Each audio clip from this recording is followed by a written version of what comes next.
Assalamualaikum warahmatullahi wabarakatuh.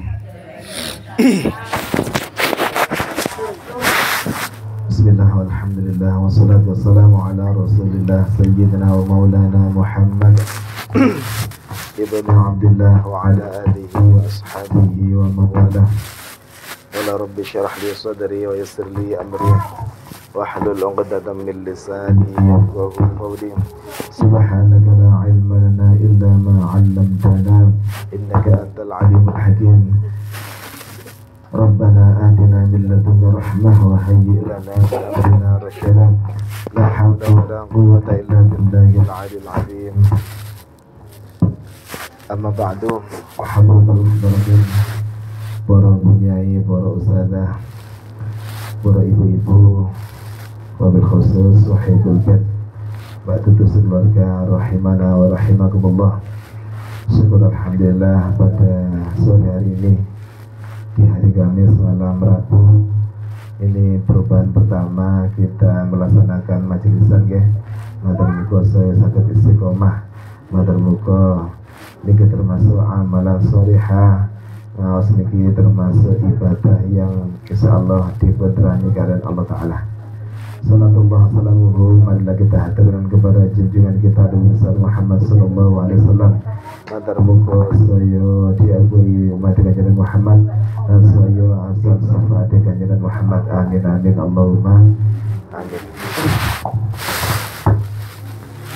Para ibu saya yang mulia, pada pertemuan yang lalu kita membahas seputar syarat wajibnya sholat. Kasih ingat wonten pinten jumlahe? Syarat wajibnya sholat wonten pinten? Lali ta. Wonten 3 ya. Yang pertama harus Islam, yang kedua baligh, yang ketiga punya akal. Atau sholat yang niku sahabat ketidrami ketika sudah memenuhi syarat-syaratnya dan rukun-rukunnya. Bedanya syarat dengan rukun. Kalau syarat itu pelaksanaannya berada di luarnya sholat atau sebelum pelaksanaan sholat dimulai, niku syarat. Kalau rukun berarti berada di dalamnya pelaksanaan sholat. Karena demikian maka syarat itu bukan termasuk bagian dari sholat, tapi termasuk tiketnya orang untuk melaksanakan sholat. Dan syarat sendiri juga dibagi 2, ada syarat wajib, ada syarat sah. Syarat wajib niku berarti orang yang sudah memenuhi syarat wajibnya ini terkena taklif atau kewajiban untuk melaksanakan sholat yang jumlahnya 3 tadi itu. Kalau salah satu dari 3 itu buatan terpenuhi, maka dia tidak wajib sholat. Sedangkan yang syarat model kedua yaitu syarat sahnya sholat. Sholat itu dianggap sah kalau sudah memenuhi syarat yang akan kita bahas pada pertemuan kali ini. Bismillahirrahmanirrahim. Wa sharaitus sholati qabla dukhuli fiha khamsatu asya'a. Adapun syarat-syaratnya sholat sebelum pelaksanaan sholat itu jumlahnya ada 5. Asartu syar'an, syarat secara syarat adalah ma tatawaqqafu sihhatus sholati alaihi, sesuatu yang dibutuhkan untuk menjadi sahnya sholat. Ini namanya syarat. Walaysa juz'an minha, dan syarat ini bukan termasuk bagian dari ritualnya sholat atau pelaksanaan sholat karena berada di luarnya. Atau bahasa memiliki tiket. Kalau mau masuk harus beli tiket dulu. Kalau mau naik kereta api harus beli tiketnya dulu. Tiket itu namanya syarat. Ketika kita berada di dalam kereta api, naik kereta api, ini rukun namanya. Asaratul awalu taharatul a'dha'i minal hadatsil asghari wal akbari. Syarat yang pertama, syarat sahnya sholat yang pertama yaitu sucinya anggota badan kita dari hadas kecil dan hadas besar. Kalau hadas kecil cara menghilangkannya dengan cara wudu. Kalau hadas besar cara menghilangkannya dengan cara mandi. Sampai ono istilah adus gede. Karena gawe ngilangno hadas gede. Padahal nggih mandi niku. Saking bedanya mandi untuk menghilangkan hadas besar dengan mandi biasa itu terletak pada niat. Lek jenengan niati menghilangkan hadas besar nggih ical hadas besar. Lek mboten diniati nggih mboten ical walaupun kita mandi selulup, mandi sekujur badan, tapi tidak ada niat maka tidak bisa menghilangkan hadas besar. Indal kudrati ketika kita ini ketika anggota badan kita terbebas dari hadas kecil dan besar ketika kita mampu. Amma faqidut tahuraini, adapun orang yang tidak mampu menghilangkan hadas baik kecil maupun besar, fa salatuhu sahihatun, maka salatnya tetap dianggap sah, ma'a wujubil i'adati alaihi, tapi dia wajib mengulanginya atau mengqadainya. Atau syarat sahnya salat itu harus suci dari hadas kecil dan besar. Kalau tidak mampu gimana? Contohnya orang sakit, di mana oleh dokter orang sakit ini penyakitnya ini tidak boleh kena air, tidak boleh kena debu. Tidak boleh kena banyu berarti berdasar wudu ya. Kalau tidak boleh kena debu berarti tidak boleh tayamum. Padahal cara menghilangkan hadas kalau tidak dengan air ya dengan debu. Ya nopo niki. Maka dia tetap berkewajiban untuk melaksanakan sholat tanpa harus wudu atau tanpa harus mandi, alias dia tetap mempunyai hadas besar atau kecil, tidak apa-apa sholat.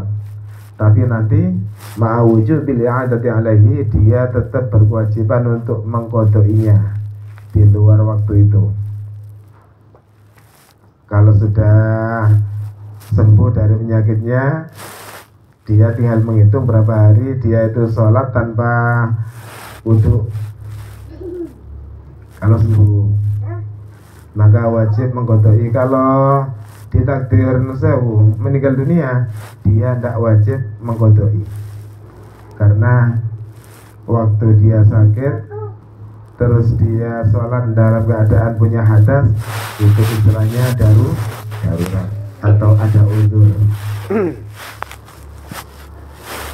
Wa taharatun najasi alladzi la yu'fa anhu fi thawbin wa badanin wa makanin. Dan juga orang yang salat itu harus suci dari najis yang tidak ma'fu. Najis itu wonten kalih. Wonten sing ma'fu, wonten sing boten ma'fu. Najis yang ma'fu niku kategorinya tetap najis tapi diampuni. Contoh, jenengan nopo di antara anggota badannya keluar darah tapi sedikit, nopo kena kecocok kemiti dan nopo keluar darah, tapi darahnya jenengan giambek terus terkena bajunya jenengan, itu tidak apa-apa. Walaupun darah itu najis tapi masih dimaafkan. Bedanya dengan darahnya orang lain. Kalau darahnya orang lain walaupun sedikit tetap najis, karena diantara barang-barang yang najis adalah darah, nanah, terus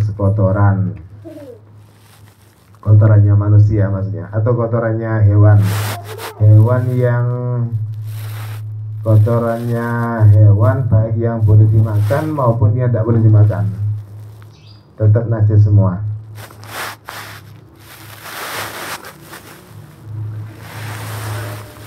Orang yang salat ini harus suci dari najis baik di pakaiannya atau badannya atau tempatnya.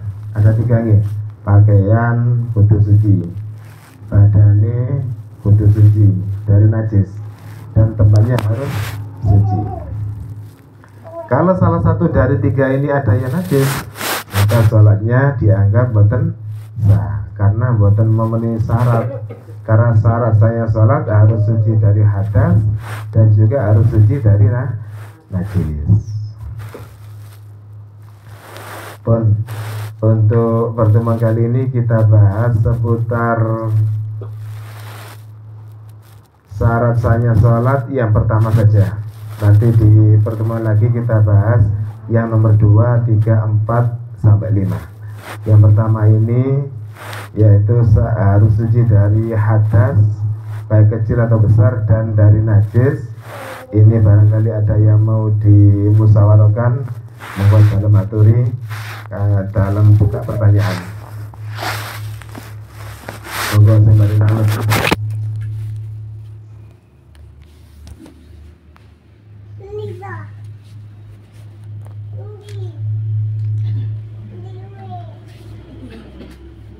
Monggo. Paham saya dah. Lalu apa isin?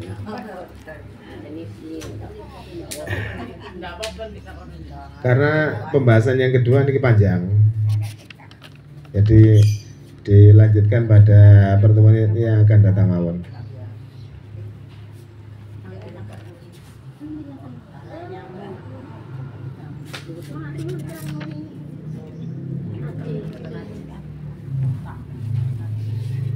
Ya apa?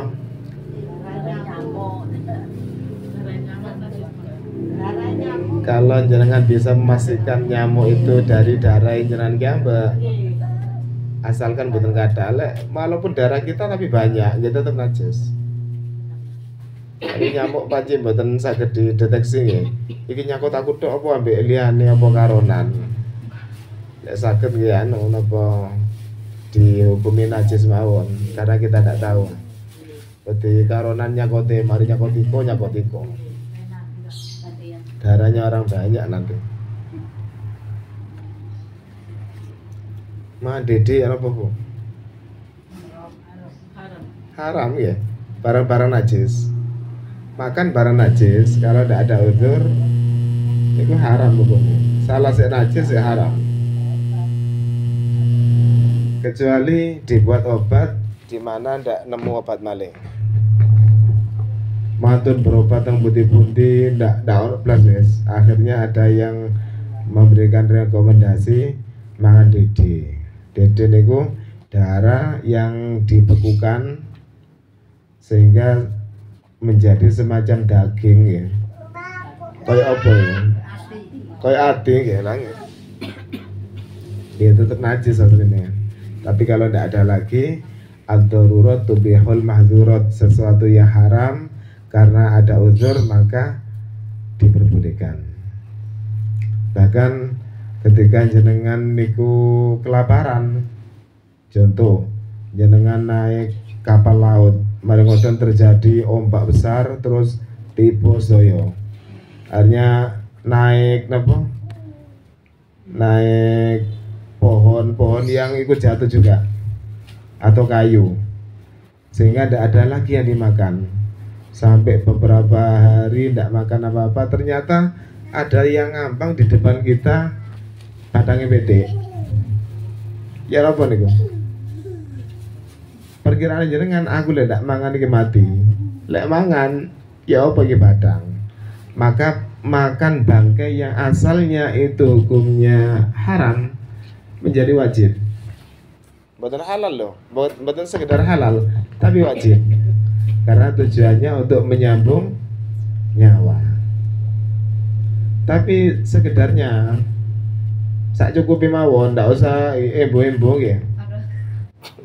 Mangan batang embo ati jak nemene ya.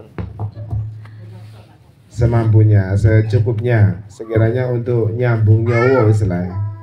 Karena orang yang kelaparan lalu dia tidak punya inisiatif untuk makan apa yang ada, maka sama dengan bunuh diri. Jadi walaupun haram tetap dimakan.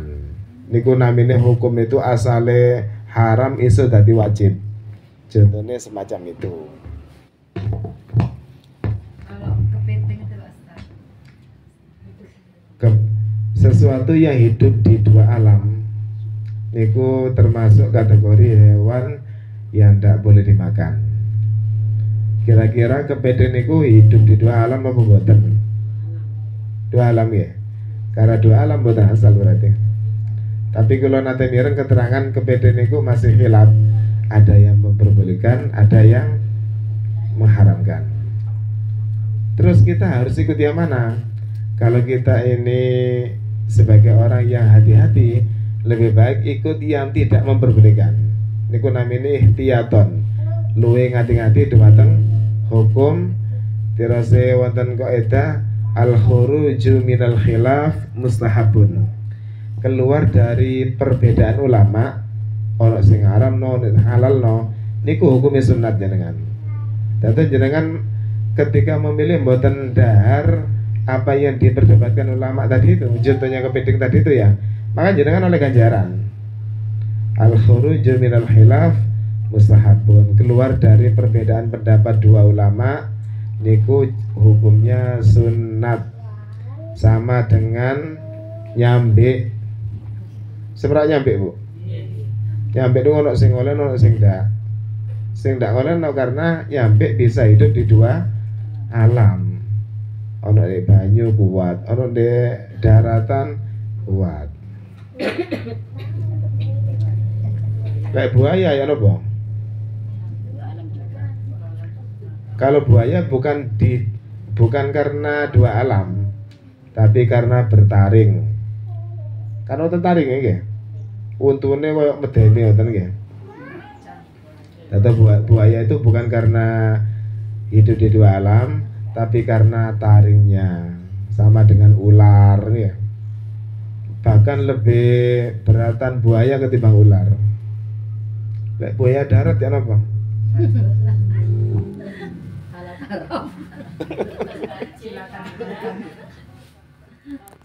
Kata itu maksudnya.